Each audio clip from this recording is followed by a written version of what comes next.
دې اړوند د جمهور رئیس فرمان ولوست او ویل چې د غازي وزیر محمد اکبر خان عالي دولتي مډال د امنیت تامینولو د دولت د واکمنۍ د ټینګښت او بیارغونې په لاره کې د شهید عبدالرحیم دیسیوال د غوره او رښتینو خدمتونو په درناوي منظور شوی دی.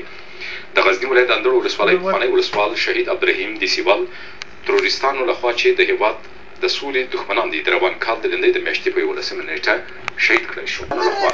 چې د هېواد د سولې دښمنان دي د روان کال د لندۍ د میاشتې په 11 نیټه شهید کړی شو. دغه راز د افغانستان د اسلامي جمهوریت جمهور رئیس حامد کرزي د دغه دروند شهید د خدمتونو په درناوي د ده له کورنۍ سره د یوې نومرې ځمکې او 100,000 افغانیو مرسته وکړه.